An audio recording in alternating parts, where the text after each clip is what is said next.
Hey, Math 206. Now that we've learned how to convert between percents and fractions and decimals, let's start by solving applications of percents. So the typical application that we see is when you go to a restaurant and your bill is like 80 bucks or so, and you want to leave a tip. You want to leave a 20% tip. Everybody gets their calculator out, and I'm going to show you a shortcut about how to calculate what your tip should be without having to pull out your calculator. So how much money do you leave? If I wanted to solve this problem, I could translate that into a much simpler word problem, which is what number, how much money do I leave? What is 20% of $80? Okay? So I got to answer that question, and let's go through and answer a whole bunch of similar types of questions, and then we'll come back to this problem. Let's translate this question into an equation, and then we'll solve it. What number, let's let x be the number. What number is 35% of 90? So 35% is 35 over 100, which will be 0.35 of, so times 90. So I've just translated this question into an equation that I can now solve. All I do now is multiply 0.35 times 90, 31.5.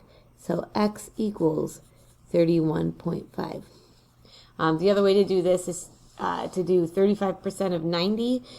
35% is 35 over 100, and then times 90. So you can either use the decimal form, 0.35 times 90, or you could write it as this ratio, 35 over 100 times 90. Either way, you get the same answer.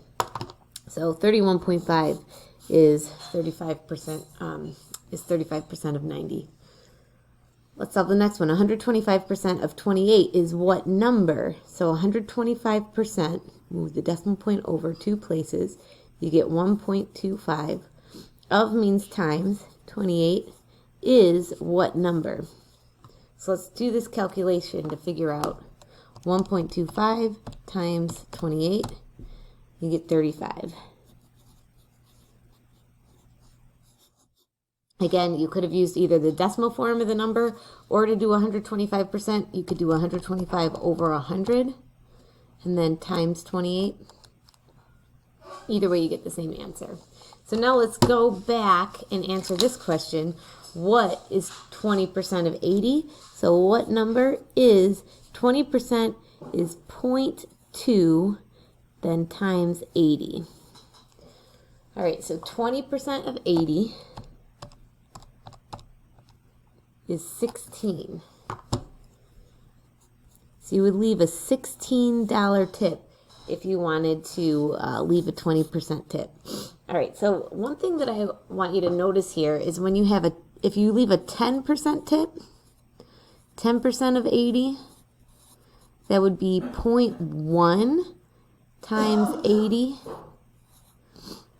which is 8. A 10% tip of any amount, multiplying by 1/10 is like moving the decimal point over 1 place. So to get a 10% tip, you move the decimal point 1 place left. This is your shortcut for doing 10% of any amount. A 20% tip is going to be like twice that, because 0.2 is 2 times 0.1 times 80. So you would take 10% of 80, which is 8, and then multiply that by 2. You get 16. So your shortcut for doing a 20% tip is move the decimal point 1 place left, and then double it. So again, a 10% tip, whatever your amount is, move the decimal point over 1 place to get the 10% tip, $8. Double it, $16 to get your 20% tip. If you wanted to leave a 15% tip, it would be like halfway in between these two numbers. Or in order to tip, you could think that a 10% tip is like a bad tip, 20% tip is a good tip, and then somewhere in between is where you could decide how you'd like to tip. So that's a shortcut for calculating things when you're out at a restaurant and you want to impress everybody without pulling out your calculator. Let's do a few more examples of simple word problems that we can solve. 36 is 75% of what number? So 36 is 75% is 0.75, or you could say 75 over 100 of what number? So times x. We need to solve for x now. So we'll undo this multiplication by dividing both sides by 0.75. So that leaves me with x on the right and 36 divided by 0.75, 0.75 on the left. So 48. So I think the answer is 48, and I can always check my answer by seeing if 36 is equal to 75% of 48. So you can take 75% of 48,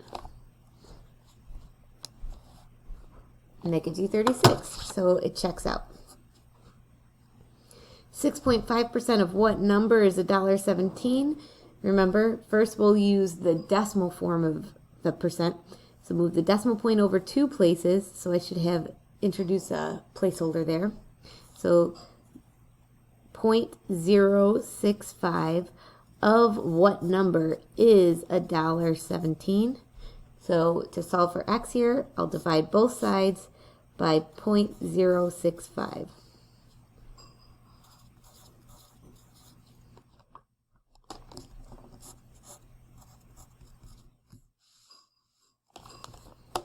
So on my calculator, I'll do that 1.17, so $1.17 divided by 0.065, which gives me 18.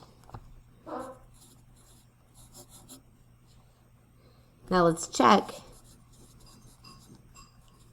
by doing 6.5% of 18 and check to see if that's equal to $1.17.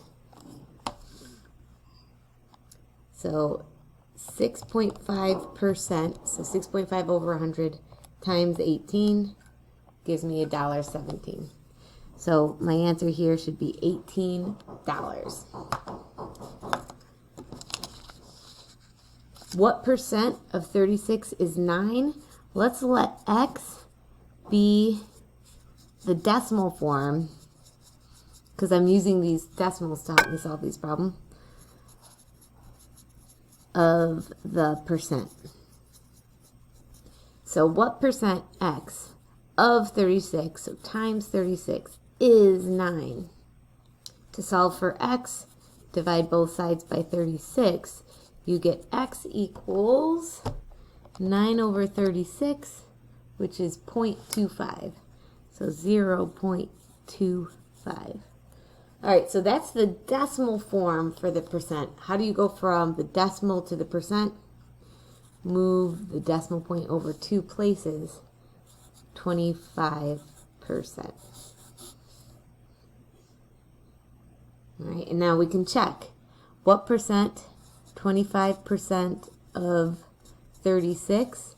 Check to see if that's equal to 9. So 25%, 25 over 100 of 36. Let's see if that's 9. Yes, it is. All right, last one. 144 is what percent of 96?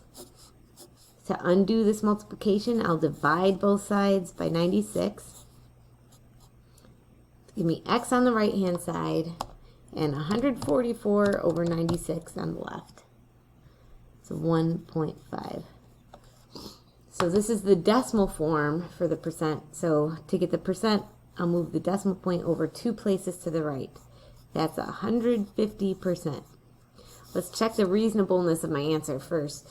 144 is bigger than 96. So 144 should be more than 100% of 96, right? So it makes sense that my answer should be more than 100%. So now let's go ahead and check it. Is 144 equal to 150% of 96?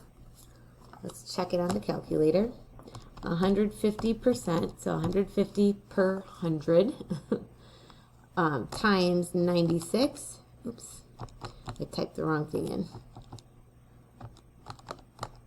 Gives me 144. So yes.